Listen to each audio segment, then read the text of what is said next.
নমস্কাৰ আপোনালোক সকলোক আজি ইয়াত উপস্থিত থকাৰ বাবে আমি পিপিএফৰ ফালৰ পৰা ফিজিঅথেৰাপি প্ৰেক্টিচনাৰ ফৰাম গুৱাহাটী অসমৰ ফালৰ পৰা অশেষ ধন্যবাদ আৰু কৃতজ্ঞতা জ্ঞাপন কৰিছোঁ। মই doctor Bhaskar Hazarika, president physiotherapy practitioner forum Guwahati, আৰু মোৰ লগত আছে ডক্টৰ আব্দুল ছাত্তাৰ, সাধাৰণ সম্পাদক ফিজিঅথেৰাপি প্ৰেক্টিচনাৰ ফৰাম গুৱাহাটী, আৰু মোৰ লগত আছে Lakshyajit Das, executive member physiotherapy practitioner forum Guwahati. আজি আপোনালোক সকলোকে এক বিশেষ উদ্দেশ্যৰ বাবে ইয়াতে আমন্ত্ৰিত কৰি অনা হৈছে। এই বিশেষ উদ্দেশ্যটো হৈছে কি, আমি পোনপ্ৰথমবাৰৰ বাবে গুৱাহাটীত এখন ইণ্টাৰনেশ্যনেল ফিজিঅথেৰাপি কনক্লেভৰ আয়োজন কৰিবলৈ গৈ আছোঁ।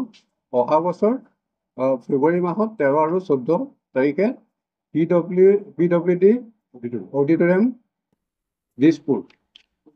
সেইটো আমি সৰ্বপ্ৰথমবাৰৰ বাবে ইয়াতে অনুষ্ঠিত কৰিব গৈ আছোঁ ফিজিঅথেৰাপি প্ৰেক্টিচনাৰ ফৰামৰ ফালৰ পৰা, যিটো পোনপ্ৰথমবাৰৰ বাবে হ'ব বিশেষকৈ গুৱাহাটীত।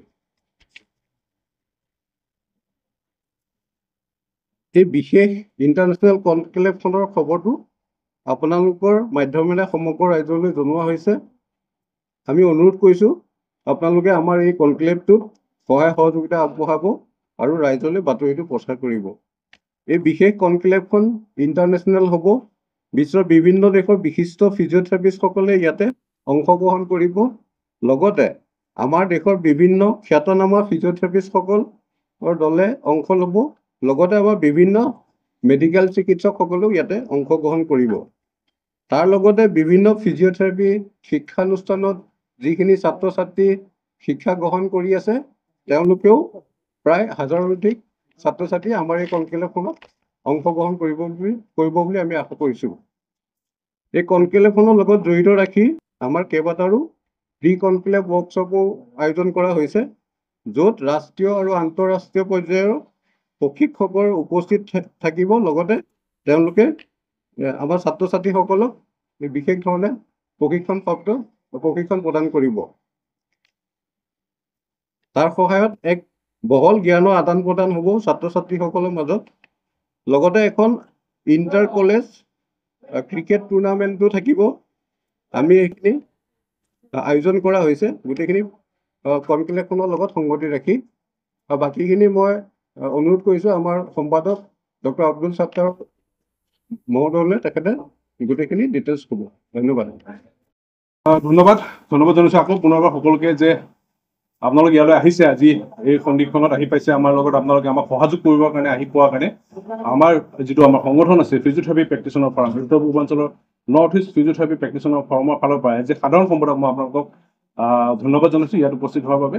আমি নৰ্থ ইষ্ট ফিজিঅথেৰাপি প্ৰেক্টিচনাৰ ফৰামে আজি বহু বছৰৰ পৰা আমি কাম কৰি আছোঁ অসম তথা উত্তৰ পূৰ্বাঞ্চলৰ ফিজিঅথেৰাপিষ্টখিনিক আমি কেনেদৰে আগবঢ়াই লৈ যাব পাৰোঁ ফিজিঅথেৰাপি চিকিৎসাৰ ক্ষেত্ৰত। আপোনালোকে সকলোৱে জানে যে ফিজিঅথেৰাপি চিকিৎসা বিজ্ঞানৰ এটা অনবদ্য অংগ। এই ফিজিঅথেৰাপি চিকিৎসাক বাদ দি চিকিৎসা বিজ্ঞান কেতিয়াও কমপ্লিট হ'ব নোৱাৰে। গতিকে চিকিৎসা বিজ্ঞানৰ এই অনবদ্য অংগ ফিজিঅথেৰাপিক আমি ৰাইজৰ মাজত কেনেদৰে প্ৰসাৰ আৰু প্ৰচাৰ কৰিব পাৰোঁ, দিনে নিশাই আমাৰ ফিজিঅথেৰাপি প্ৰেক্টিচনাৰ ফৰাম বুলি যিটো আমাৰ অৰ্গেনাইজেশ্যন আছে, PPF আমি ইন শ্বৰ্টত কওঁ, এই PPF নামৰ অৰ্গেনাইজেশ্যনটোৰে আমি সদায় ৰাইজৰ মাজত এৱাৰনেছ আনিবৰ কাৰণে বিনামূলীয়া স্বাস্থ্য শিবিৰ যেনেকৈ ধৰক আমি কৰিবৰ কাৰণে চেষ্টা কৰি আছোঁ। কিন্তু প্ৰথমবাৰৰ বাবে আমাৰ এই PPF নামৰ যিটো আমাৰ অৰ্গেনাইজেশ্যন আছে, এই অৰ্গেনাইজেশ্যনৰ ফালৰ পৰা আমি এবাৰ ইণ্টাৰনেশ্যনেল ফিজিঅথেৰাপি কনক্লেভ আমি অনুষ্ঠিত কৰিবৰ কাৰণে আমি মানস কৰিছোঁ।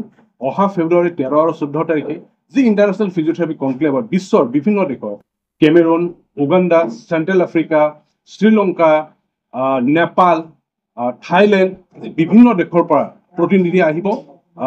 মেডিকেল ডিপাৰ্টমেণ্ট, অকল ফিজিঅথেৰাপি ডিপাৰ্টমেণ্টৰে নহয়, বিভিন্ন মেডিকেল ডিপাৰ্টমেণ্ট, অৰ্থ'পেডি, পিডিয়াট্ৰিক্স, কাৰ্ডিঅ'লজি, বিভিন্ন ডিপাৰ্টমেণ্টৰ বিভিন্ন চিকিৎসক আহিব, বিভিন্ন ফিজিঅথেৰাপিষ্ট আহিব, ৰিচাৰ্চ স্কলাৰ আহিব, যিয়ে আমাৰ অসমৰ গুৱাহাটীত আমাৰ অনুষ্ঠিত হ'বলগীয়া অহা ফেব্ৰুৱাৰী 13 আৰু 14 তাৰিখে যিখন আমি কনক্লেভৰ কথা ভাবিছোঁ, আমি আলোচনা কৰিছোঁ, সেই কনক্লেভখনত আগভাগ ল'ব। তেওঁলোকে নিজৰ পেপাৰ প্ৰেজেণ্ট কৰিব, ৰিচাৰ্চ পেপাৰ তাতে দেখুৱাব, তেওঁলোকৰ যিবিলাক ইনভেনশ্যন আছে, নতুন নতুন টেকনিক্স আছে, মেচিনছ আছে, ইকুইপমেণ্টছ আছে, নিজৰ কিছুমান থ্ৰেচিছ আছে, সেইবিলাক তেখেতসকলে আমাৰ ইয়াতে আমাৰ অসমৰ আমাৰ যিখিনি ফিজিঅথেৰাপিষ্ট আছে বা উত্তৰ পূৰ্বাঞ্চলৰ যিখিনি ফিজিঅথেৰাপিষ্ট আছে বা আমাৰ যিখিনি চিকিৎসা বিজ্ঞানৰ লগত যিখিনি জড়িত লোক, তেখেতসকলৰ আগত সেইখিনি বস্তু উপস্থাপন কৰিব। গতিকে এই কথাখিনিকে আমি আগবঢ়াবৰ কাৰণে যোৱা 25 অক্টোবৰত আমি এখন মিটিং কৰিছিলোঁ আমাৰ PPF সংগঠনৰ ফালৰ পৰা ABCত থকা পেপাৰ ৰেষ্টুৰেণ্টত। সেই ৰেষ্টুৰেণ্টতে আমি অসমৰ লগতে উত্তৰ পূৰ্বাঞ্চলৰ খুব কমে 50জন আমাৰ ফিজিঅথেৰাপিষ্ট উপস্থিত আছিল আৰু তাতে আমি সিদ্ধান্ত লৈছিলোঁ যে অহা 13 আৰু 14 ফেব্ৰুৱাৰীত আমি এই অনুষ্ঠানটো কৰিম। এই অনুষ্ঠানটো হ'ব আমাৰ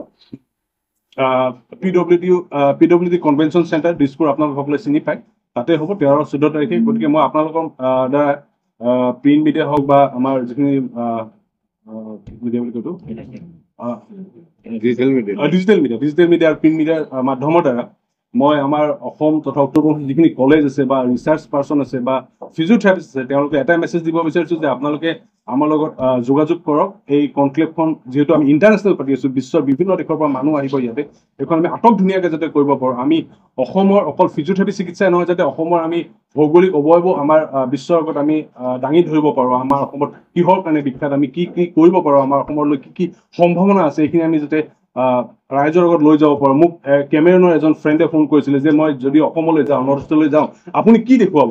মই অকল মোৰ কাজিৰঙা আছে, মই কাজিৰঙা দেখুৱাম।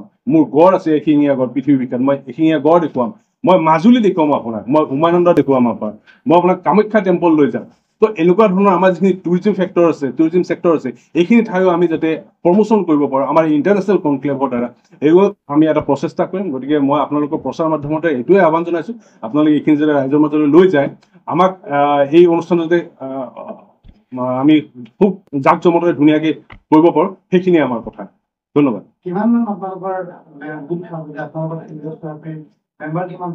আমি এতিয়ালৈকে আমাৰ যিমান আমি ভাবিছোঁ যে আমাৰ খুব কম 1000 মানুহ গোট খাব বুলি আমি ধাৰণা কৰিব পাৰিছোঁ। অনুমানিক আমাৰ অসমৰ উত্তৰ পূৰ্বাঞ্চলৰ লগতে বিশ্বৰ বিভিন্ন দেশৰ যিখিনি মানুহ আহিব, গোটেই টোটেল আমাৰ খুব কম 1000 মানুহ গোট খাব বুলি আমি এটা ধাৰণা কৰিছোঁ এতিয়া। হয়। এটা প্ৰশ্ন আছে যে ফিজিঅথেৰাপি যেতিয়া নতুনকৈ কনচেপ্ট আহিছে কাইৰোপ্ৰেক্টৰ, গোটেই চিকিৎসা ক্ষেত্ৰখনত আচলতে বহুখিনি মানে কিবা সন্দেহৰ আছে বা বহু প্ৰশ্ন থাকে যে কাইৰোপ্ৰেক্টৰটো ফিজিঅথেৰাপিৰ অধীনত হয়নে নহয়? আপুনি এই কাইৰোপ্ৰেক্টৰ মোৰ ওচৰত বহি আছে, পংকজ গোস্বামী, তেখেত কাইৰোপ্ৰেক্টৰ হয়। চ' ডেফিনেটলি তেখেত যদি মোৰ ওচৰত বহি আছে, ত' কাইৰোপ্ৰেক্টৰ আমাৰ ফিজিঅথেৰাপিৰ এটা অংগ, চিকিৎসা বিজ্ঞানৰ এটা অংগ। চ' কাইৰোপ্ৰেক্টৰ কৰাত কোনো অসুবিধা নাই, কাইৰোপ্ৰেক্টৰ কৰিব পাৰে, এয়া চিকিৎসা বিজ্ঞানৰ এটা পাৰ্ট হয়। এইটো নতুনকৈ হৈছে, ৰাইজৰ মাজত এয়া নতুনকৈ আহিছে, অকণ ভুল ভ্ৰান্তি আছে। যেনেকৈ আমি ফিজিঅথেৰাপিষ্ট, আমি যেতিয়া 2009, 2010 আমি ষ্টাৰ্ট কৰিছিলোঁ, তেতিয়া মানুহে আমাক বিভিন্ন কিছুমান কথা কৈছিলে, এইটো হয়, সেইটো হয়, সেইটো। কিন্তু 2025ত এইটো চেঞ্জ হৈ গ'ল। চ' ডেট কাইৰোপ্ৰেক্টৰ নতুনকৈ আহিছে, মানুহৰ মাজত অকণমান তাক লৈ কুৱেশ্যন আছে, অকণমান কিছু কনফিউজন আছে, ডেফিনেটলি থাকিবই। নতুনকৈ বস্তু এটা আহিলে, টেকনিক এটা আহিলে, তাক লৈ কনফিউজন থাকিব। গতিকে অনতিপলমে কিছুদিন পিছত এইটো ঠিক হৈ যাব। কাইৰোপ্ৰেক্টৰ আছে আমাৰ লগত। হ'ব পাইছোঁ।